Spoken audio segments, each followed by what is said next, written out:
पुरुषों के साथ कंधे से कंधा मिलाकर चल रही हैं, लेकिन आज भी एक तबका ऐसा है जहां अवेयरनेस की जरूरत है, जहां आज भी महिलाओं को एम्पावर किए जाने की जरूरत है और इसके लिए सेंट्रल और स्टेट पर कई योजनाएं भी बनाई गई। तो कौन सी ये योजनाएं हैं, क्या है इन योजनाओं का हाल, इसी पर आज इस खास शो में बातचीत होगी। तो शुरू करते हैं आधी आबादी का ये सिलसिला।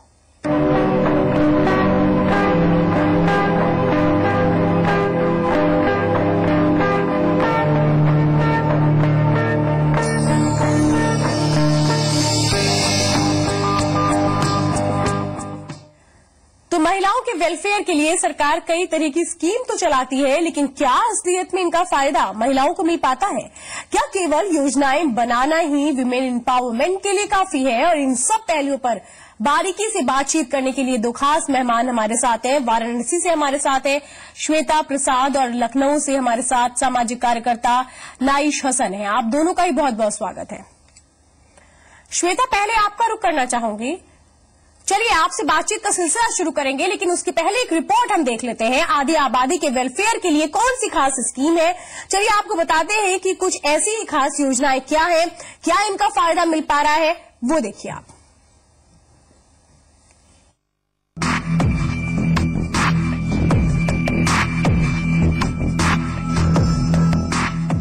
वक्त बदला, दौर बदला और बदली आधी आबादी की तस्वीर। आज की नारी इंडिपेंडेंट है,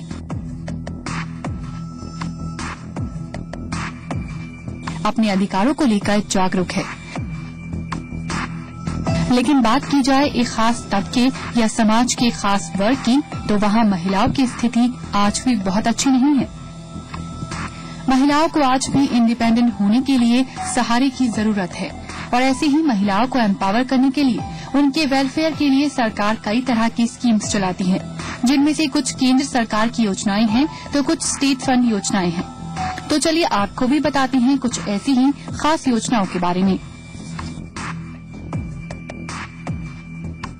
केंद्र सरकार की ओर से चलाई जाने वाली इस योजना के तहत प्रेग्नेंट महिलाओं को हॉस्पिटल में डिलीवरी के लिए मोटिवेट किया जाता है। इस योजना के तहत हॉस्पिटल में डिलीवरी कराने पर ग्रामीण महिलाओं को 1,400 रूपये तथा शहरी महिला को 1,000 रूपये दिए जाते हैं। साथ ही ये योजना गरीबी रेखा से नीचे रहने वाले परिवारों में 19 वर्ष से ज्यादा उम्र की सभी प्रेग्नेंट महिलाओं को 2 बच्चों के जन्म तक ही दी जाती है। इस योजना का लाभ उठाने के लिए महिला के पास MCH कार्ड के साथ साथ जननी सुरक्षा योजना कार्ड भी होना जरूरी है। केंद्र सरकार की ओर से शुरू की गई राजीव गांधी किशोरी सशक्तिकरण योजना, जिसे अब सबला भी कहा जाता है, की शुरुआत 2010 में की गई थी। 11 से 18 साल की लड़कियों को एम्पावर करने के लिए इस योजना की शुरुआत की गई थी। इस योजना के तहत लड़कियों को आयरन और प्रोटीन की गोलियां और बाकी आवश्यक पोषक तत्व दिए जाते हैं।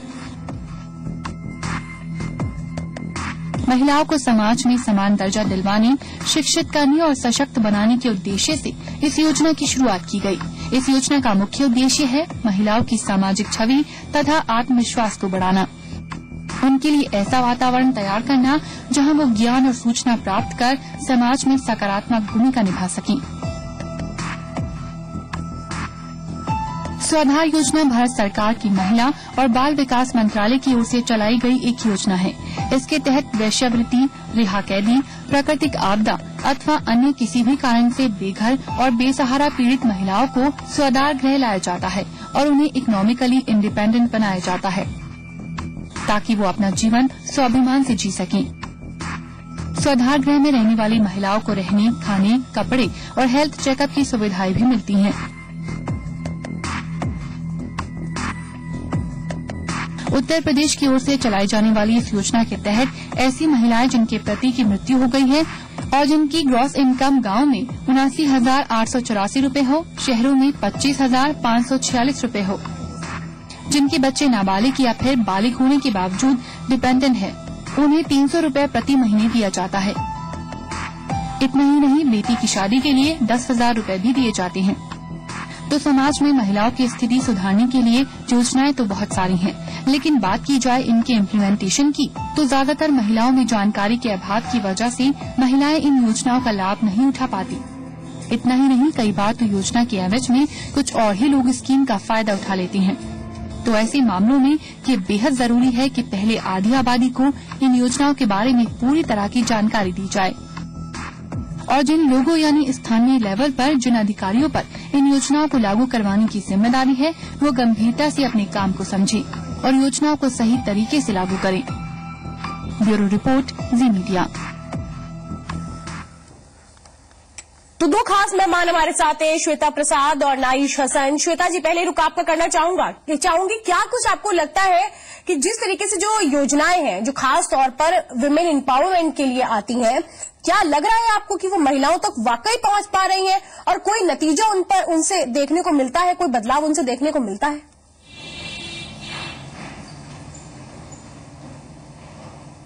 हेलो जी, जहां तक योजनाओं का सवाल है, योजनाएं बनी हैं और उनका महिलाओं तक पहुंच रही हैं या नहीं, अगर हम ये देखने की कोशिश करें तो हम पाते हैं कि बहुत सारी योजनाएं अच्छी हैं, लेकिन वो जिस टारगेट ग्रुप के लिए बनाई गई हैं वहां तक नहीं पहुंच पा रही हैं। उसका रीजन शायद अवेयरनेस की कमी है। हम पूरी तरह से अवेयर नहीं हैं, लोगों को अवेयर नहीं कर पा रहे हैं, उस टारगेट ग्रुप को अवेयर नहीं कर पा रहे हैं। जी जी। और शायद इसी कारण वो जो टारगेट ग्रुप है इस योजना के लाभ से वंचित हो रहा है। कई बार जैसे टारगेट को अचीव करने के लिए डेटा को बढ़ा चढ़ाकर दिखाए जाने की परंपरा भी देखने में आई है। यानी योजनाएं हैं, अच्छी योजनाएं हैं, लेकिन उनकी पहुंच उन लोगों तक होनी जरूरी है जिनके लिए ये बनी है, तभी इन योजनाओं का कोई फायदा है। लेकिन ऐसा नहीं है कि ये बिल्कुल भी किसी तक नहीं पहुंच रही है, लोगों को इससे बिल्कुल, यानी कि जो परसेंटेज है वो बहुत कम है जो योजनाएं महिलाओं तक पहुंच पा रही है, उनका वो फायदा उठा पा रही है, नहीं उठा पा रही है, वो परसेंटेज काफी कम है। नाइश हसन जी, आप सामाजिक कार्यकर्ता हैं, जिस तरीके से श्वेता भी कह रही हैं कि अवेयरनेस की बहुत कमी है। भाई योजनाएं शुरू कर दी जाती हैं लेकिन महिलाओं को पता ही नहीं है, खासतौर पर उन महिलाओं के लिए जिनके लिए ये योजना शुरू हो रही है, कि ये योजना उनको फायदा कैसे पहुंचाएगी। अवेयरनेस के लिए क्या करना चाहिए? एक वो तबका जिसके लिए ये तमाम कवायद हो रही है, वो खुद को कैसे अवेयर करे, और दूसरा जब सरकार योजनाएं लेकर आ रही है तो वो किस तरह की प्लानिंग स्ट्रैटेजी अपनाए अवेयरनेस के लिए, क्या कदम उठने चाहिए? देखिए, मैं इसमें एक जमीनी कार्यकर्ता होने के नाते दो बातें कहूंगी जी। एक तो ये है कि योजनाएं बहुत अच्छी हैं और कुछ योजनाओं की पहुंच है लोगों तक, कुछ की नहीं है। प्रॉब्लम जो है वो ये कि आपने एक बहुत खूबसूरत योजना बना दी लेकिन आप लेके खुद नहीं गए, आप एक बेहतरीन कार्यालय सजा के बैठ गए, आइए और योजना है आपके लिए।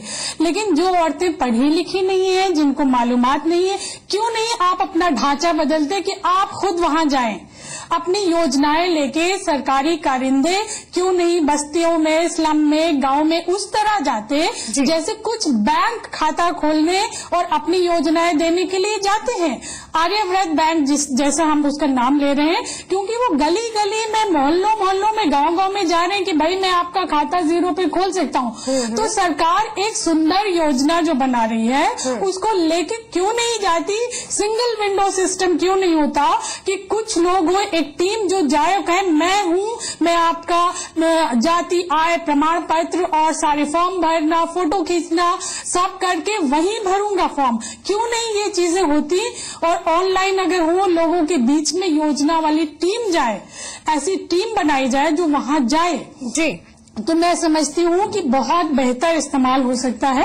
और होता क्या है कि कुछ योजनाएं महिलाओं को मालूम है, क्योंकि मैं बस्तियों में काम करती हूँ तो मैं देखती हूँ कि औरतों को मालूम है कि पति की मृत्यु के उपरांत उसे पैसा मिलेगा 3 महीने के अंदर, लेकिन उसके लिए रास्ते इतने दुश्वार हैं। बहुत सही बात आपने कही यहाँ पर नहीं पाती कि आखिर योजनाओं का पता लगना ही क्या काफी है। अगर हम इस ओर भी नजर डालें, क्योंकि बहुत बार महिलाओं को ये नहीं समझ में आता कि उस योजना का फायदा वो कैसे उठाएं। बहरहाल महिलाओं के वेलफेयर के लिए बनाई गई योजनाएं क्या क्या है, इस पर भी हम नजर डाल लेते हैं। इनमें जननी सुरक्षा योजना है जिसमें एक प्रेग्नेंट वुमेन को दी जाती है खास सुविधाएं। तो क्या इस योजना का हाल है, वो देखते हैं जरा रियलिटी चेक में।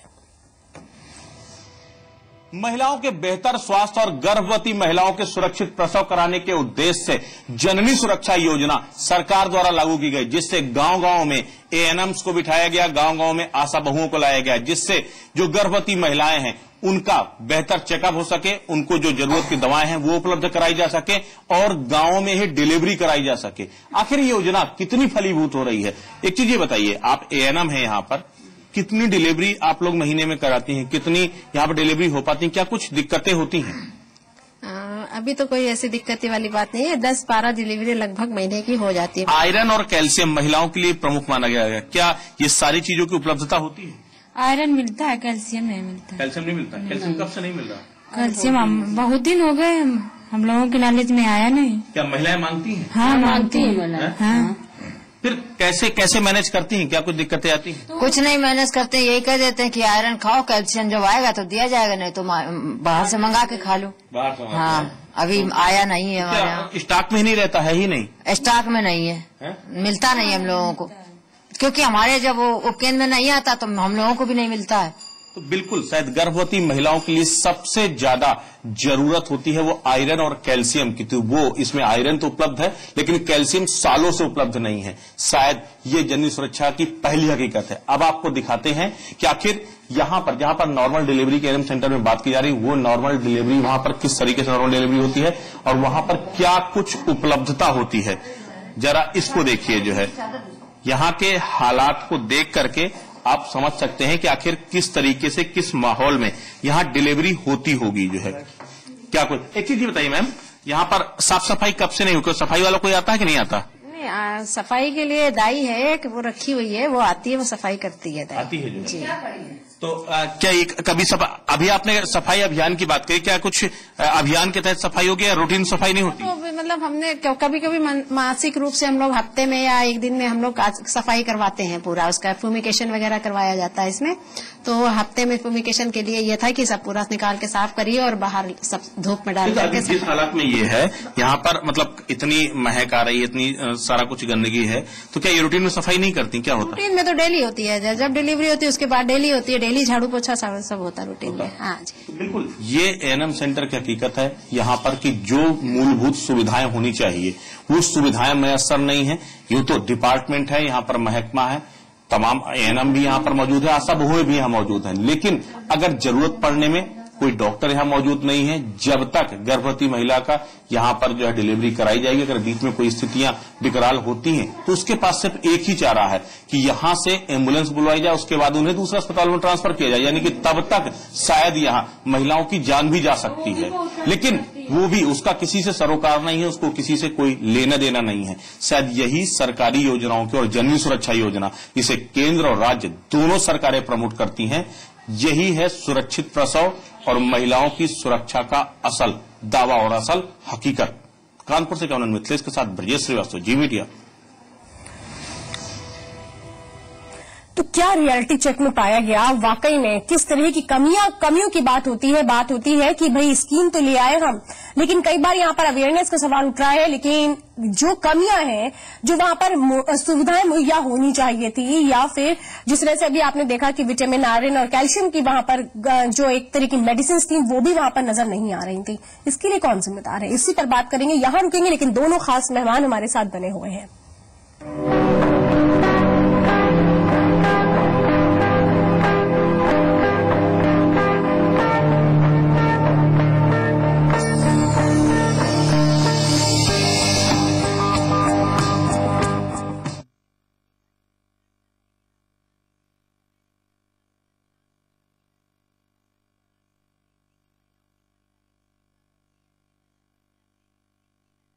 कितने रंगीन नजारे हैं,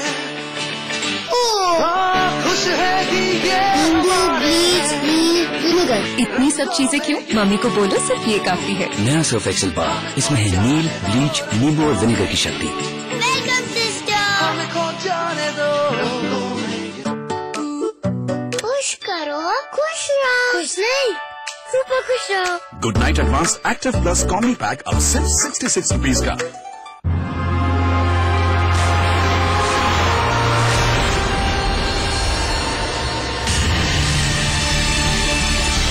फ्लेयर राइटोमीटर पेन में है बहुत सारा इंक, तभी तो यह है दुनिया का सबसे ज्यादा लिखने वाला पेन, फ्लेयर राइटोमीटर पेन।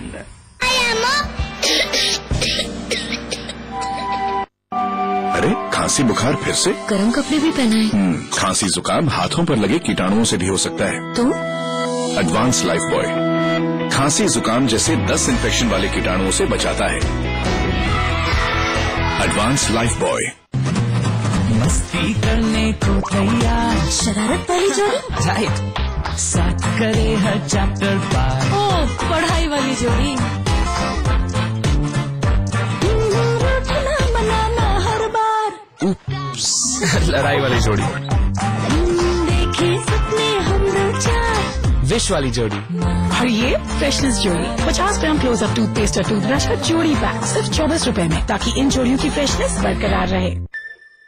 बिना सोचे कहीं दूर, मीलों मील बस निकल जाना अच्छा लगता है जब ऑफिस की थकान ऑफिस में ही छुड़ाते। देश भर में सबसे पसंदीदा 125 सीसी बाइक सीबी शाइन, ऐसा पावर, कंफर्ट और माइलेज का कॉम्बिनेशन कि हर विनर को बहुत अच्छा लगता है।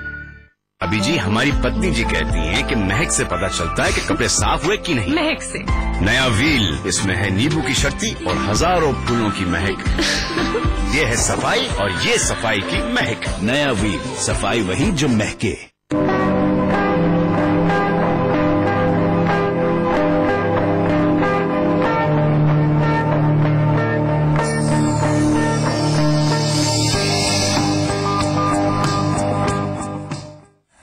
तो बात आज हम उन पॉलिसीज की कर रहे हैं जो खास तौर पर विमेन एम्पावरमेंट के लिए चलती है, यानी कि महिलाओं के सशक्तिकरण के लिए चलती है। लेकिन क्या हकीकत है उनकी, ये रियलिटी चेक में भी आपने देखा। जननी सुरक्षा योजना की हम बात कर रहे थे, जिसका रियलिटी चेक आपने देखा। नाइश हसन हमारे साथ है, श्वेता प्रसाद हमारे साथ है। नाइश हसन जी, सवाल आपसे कि आप बता रही थी कि आप भी कई बार जाती हैं महिलाओं की मदद के लिए, ऐसे में जो रियलिटी चेक अभी हमने दिखाया जननी सुरक्षा योजना को लेकर, क्या कमियां हैं वो भी अभी आपने देखा, क्या कहेंगी? जी भाई, मैं आपको पहले भी यही कह रही हूँ कि ये कमियां सिर्फ जुबानी नहीं है, हम लोग जमीनी कार्यकर्ता और हम इसको देखते हैं जी। हाँ, लेकिन एक अच्छाई भी इस दौरान डेवलप हुई है, वो भी मैं आपके साथ शेयर करना चाहूंगी कि जो योजनाएं ऑनलाइन हो गई, जैसे कि ये शादी वाली योजना है जिसमें पैसा ऑनलाइन मिलता है, तो हम लोगों ने अभियान चला के खाते खुलवाए औरतों के और पैसा आ रहा है बराबर, तो जिसमें करप्शन के चांसेस कम होते हैं जो ऑनलाइन हो गई। तो सारी योजनाएं अगर ऑनलाइन हो जाए तो खाते खुलते जाए। सवाल ये नहीं है, चलिए अच्छी बात जहां हो रही है वो तो बहुत अच्छा है, लेकिन जननी सुरक्षा योजना एक बहुत महत्वपूर्ण योजना समझी जाती है। अभी आपने यहां पर देखा कि चलिए अवेयरनेस भी अगर हो गई, महिलाएं पहुंच भी रही हैं, लेकिन वहां पर प्रॉपर मेडिसिन नहीं है, प्रॉपर एक तरह से कहें कि हम क्लीनिंग नहीं है, जो कि हाइजीन मेंटेन करने के लिए बहुत जरूरी है। तो कैसे इन योजनाओं को आगे बढ़ाया जा रहा है? नहीं, ये तो बिल्कुल सच है। जो VHND होती है गांव में, वो भी प्रॉपर नहीं हो पाती, और ये आशा बहुएं कभी आपको नहीं मिलेंगी। अगर वो हैं तो वो खुद इतनी मजबूर हाल में होती हैं, जो आप खुद देख सकते हैं जाके। तो सवाल ये है कि बहुत अच्छी योजना है, लेकिन उनका जमीन पे असर बहुत कम नजर आ रहा है। तो जरूरत ये है कि जो हमारे पास करोड़ों का बजट होता है, वो लोगों तक सही अर्थ में पहुंच पाए, वो नहीं पहुंच पा रहा है। और डिलीवरी के दौरान तो देखिए बहुत बुरा, बहुत गंदा हाल होता है, ये हम लोग खुद खड़े होके देख चुके हैं। तो जरूरत है कि जो सरकारी ये लोग हैं, आशा बहुएं हैं, बिल्कुल नाइस जी, आपके पास दोबारा लौटूंगी और एक और रियलिटी चेक किया गया है हमारे संवाददाता की ओर से, उसकी हकीकत भी देखते हैं। गौतम बुद्ध नगर को उत्तर प्रदेश का हाईटेक जिला कहा जाता है, लेकिन जब यहाँ पर चल रही महिला कल्याण से जुड़ी कुछ योजनाओं का रियलिटी चेक किया गया तो क्या हकीकत सामने आई, ये रिपोर्ट आप भी देखिए। केंद्र और राज्य सरकार द्वारा महिलाओं के उत्थान के लिए बहुत सारी महत्वाकांक्षी योजनाएं चलाई जाती हैं। खासकर चुनावी वक्त में इन योजनाओं को बेहद खूबसूरती के साथ भुनाया जाता है। इन सभी योजनाओं की असलियत क्या है, क्या इनकी असली तस्वीर है, खासकर गौतम बुद्ध नगर में? गौतम बुद्ध नगर में महिलाओं के कल्याण के लिए चलाई जा रही योजनाओं का रियलिटी चेक किया गया तो पता चला कि किस तरह से इन योजनाओं में अनियमितताओं की भरमार है। गौतम बुद्ध नगर में महिलाओं की सुरक्षा आज सबसे बड़ा मुद्दा है।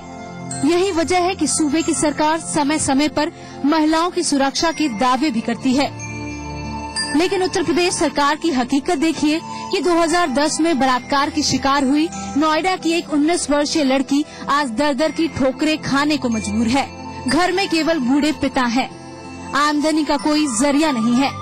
यहाँ सवाल ये उठता है कि आखिर केंद्र सरकार की उस योजना का क्या हुआ जिसमें सरकार रेप विक्टिम को 2 लाख रुपए की आर्थिक मदद देने की बात कहती है।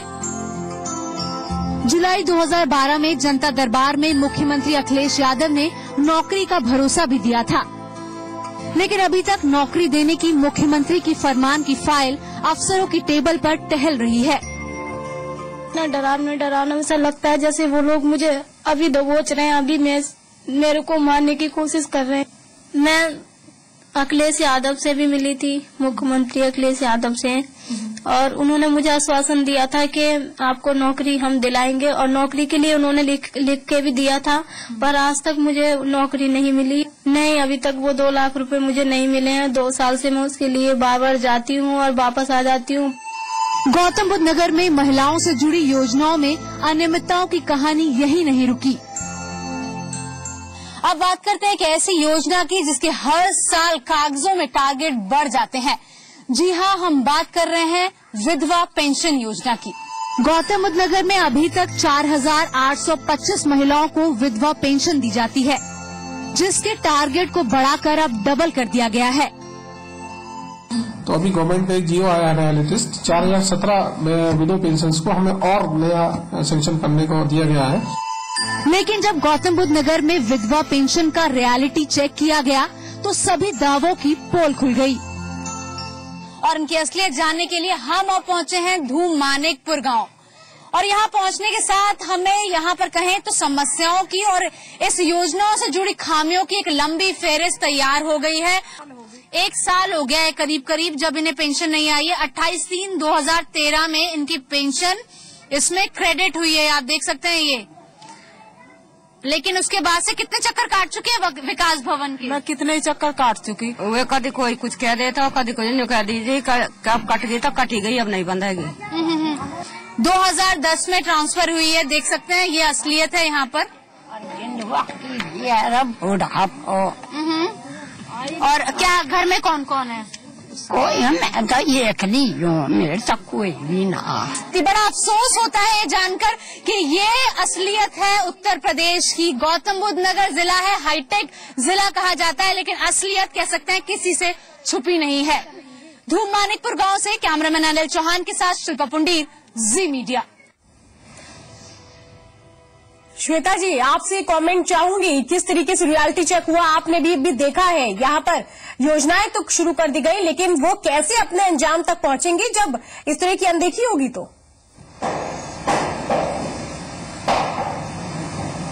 हाँ, समस्याएं हैं। हम मानते हैं व्यवस्था को दुरुस्त करने की जरूरत है, चीजों को सिंप्लीफाई करने की जरूरत है। जैसे अभी आप बात हो रही थी कि वो रोज चक्कर पे चक्कर लगाए जा रही है, लेकिन उन्हें पेंशन नहीं मिल पा रहा है। तो इन चीजों को दूर करने की जरूरत है, सिंप्लीफाइड वे में चीजें मिल सके। जैसे कि अभी आपकी दूसरे एक्सपर्ट ने कहा था कि हम लोगों तक जाकर वहां पर सारी चीजें उनको अवेलेबल करवाएं एक जगह पर, ताकि वो उनका काम आसानी से हो जाए। रही बात सुरक्षा की, भी अभी आपने रियलिटी चेक लिया था सुरक्षा पर, तो वुमेन की सुरक्षा की जहां तक बात है, कोई भी, चाहे वो सरकार हो, कोई एनजीओ हो या कोई भी एजेंसी हो, महिलाओं के पीछे कोई भी हर समय डंडा लेकर नहीं चल सकता। तो इसके लिए जरूरी है महिलाओं को स्वयं सशक्त करना। उनके अंदर जब ये पावर आएगा कि वो सिचुएशंस को एनालाइज कर सकें, परसीव कर सकें, तब कहीं जाकर वो सुरक्षित हो सकती हैं। मैं ये भी मानती हूँ कि बहुत सी महिलाएं बिल्कुल परसीव करने के बावजूद कई बार फंस जाती हैं। बिल्कुल, बहुत तरह की बातें यहाँ पर है, लेकिन समस्या तो इसी बात की कि चलिए कुछ ऐसी योजनाएं तो हों जो ठीक प्रकार से चल पा रही हों, जो अनदेखी का शिकार ना हो। आप दोनों ही खास मेहमानों का इस खास पेशकश में जुड़ने के लिए बहुत बहुत धन्यवाद। तो अवेयरनेस की बात हो रही है, ऐसे में आगे आपको खुद आना पड़ेगा, और अगर आपकी जो एक तरह की जो पॉलिसीज खासतौर पर महिलाओं के लिए बनी है, अगर वो नहीं समझी जा रही है, नहीं पूरी हो पा रही है, तो आपको ही अपनी आवाज बुलंद भी करनी होगी। आज की इस पेशकश बस इतना ही, मुझे दीजिए इजाजत, नमस्कार।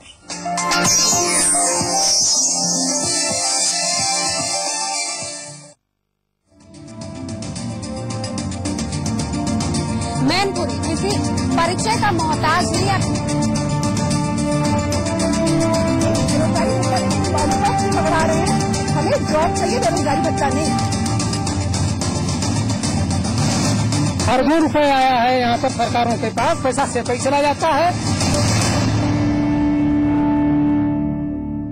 प्रोटीन एक्सट्रैक्ट और बेहतरीन परफ्यूम्स के साथ लक्स, ऐसी महकती कोमल त्वचा की छुए बिना रहा न जाए। तो तेरा मस्ताना यार मेरा दीवाना, कोई हमसे ना कशिश बढ़ती ही जाए, बस जरा सा लक्स। ख्वाबों को, उम्मीदों को हकीकत हम बना रहे, जो वादे आपसे किए उन्हें बखूबी निभा रहे। अपने वादे के अनुसार प्रदेश सरकार आसरा योजना के अंतर्गत अल्पसंख्यक बहुल तथा नगरीय मलिन बस्तियों में शहरी गरीबों को आवास उपलब्ध करा रही है। योजना के अनुसार कम लागत के रिहायशी मकान चयनित लाभार्थियों को मुहैया कराने के लिए वित्तीय वर्ष 2012-2013 में 100 करोड़ रुपए के बजट का प्रावधान किया गया, जिससे 4000 आवासों का निर्माण किया जा रहा है। साथ ही वित्तीय वर्ष 2013-2014 के लिए 400 करोड़ रुपए के बजट का प्रावधान किया गया, जिससे 16,000 लाभार्थी लाभान्वित होंगे। उत्तर प्रदेश सरकार करे सबके सपने साकार। रोहन किधर है? सर वो नहीं आएगा, उसकी माचिक यूनिफॉर्म जो पुरानी है। नई शर्ट नहीं पुरानी। नया रिन कपड़ों में लौटा है नई जैसी सफेदी, और जगह छीनी नहीं जाती, बनानी पड़ती। रिन नई जैसी सफेदी, अब दाम और भी कम।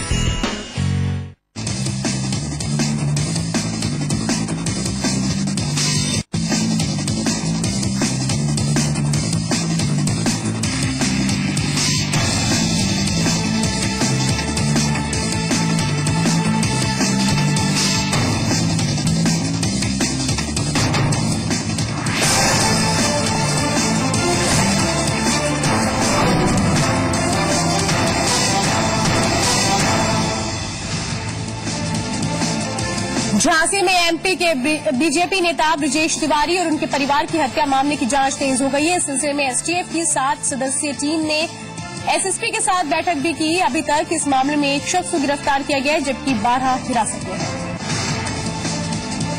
उत्तर प्रदेश के डीजीपी रिजवान अहमद ने दावा किया है कि झांसी हत्याकांड आपसी रंजिश का नतीजा है और इन हत्याओं में एसपी कार्यकर्ताओं का कोई हाथ नहीं है। तो वहीं एसपी महासचिव अशोक वाजपेयी ने कहा कि ऐसी घटनाओं को कानून व्यवस्था से नहीं जोड़ना चाहिए।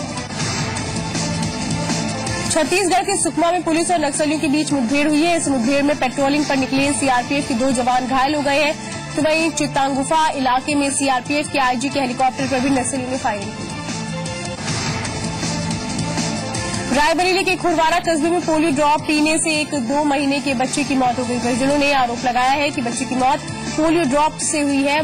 बच्चे को बीती शाम पोलियो ड्रॉप पिलाया गया था और देर रात उसकी मौत हो गई।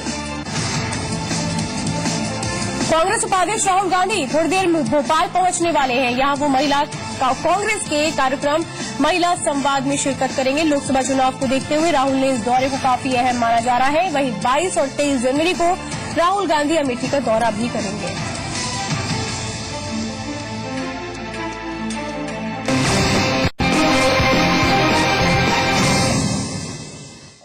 नमस्कार, जी उत्तर प्रदेश उत्तराखंड देख रहे हैं आप और मैनपुरी की आवाज को लेकर हाजिर मैं हूं निहारिका महेश्वरी। मैनपुरी किसी परिचय का मोहताज नहीं। अगर हम राजनीतिक दृष्टिकोण से बात करें, ये मुलायम सिंह यादव समाजवादी पार्टी के सुप्रीमो का कर्मक्षेत्र है और अगर इसके धार्मिक और भावनात्मक मुद्दों पर नजर डालें तो राजा तेज सिंह से लेकर यहाँ पर ये मार्कंडेय ऋषि की तपोस्थली के रूप में भी विख्यात है। मैनपुरी की कुछ खास बातें ये हैं कि यहाँ पर लहसुनी खेती होती है, यहाँ पर कपूरी तंबाकू है, यहाँ पर खाजा मिठाई है। तमाम ऐसी बातें हैं जो मैनपुरी को आगे लाती हैं। लेकिन चुनाव मैनपुरी के लिए कितना महत्वपूर्ण है, इसके बारे में राजनीतिक लोग, जनप्रतिनिधि लोग कितने तैयार हैं, क्या उनके मुद्दे हैं, इस पर नजर डालेंगे। लेकिन सबसे पहले मैनपुरी की जनता के लिए आने वाले जनप्रतिनिधि ने या उनके पॉलिटिकल पार्टी ने क्या कुछ सोचा है, इसके बारे में जानकारी ले लेते हैं। सबसे पहले हम समाजवादी पार्टी का रुख करते हैं। मुद्दा कर्म क्षेत्र से जुड़ा है। मुलायम सिंह यादव का यह है, सालों से वो यहाँ पर जीतते चले आ रहे हैं। अगर इस बार समाजवादी पार्टी को जीतना है तो आपके मैनिफेस्टो से लेकर मैनपुरी के मुद्दों पर क्या नजर रहेगी? जो भी हमारे माननीय नेताजी ने पिछले चुनाव में घोषणाएं की थी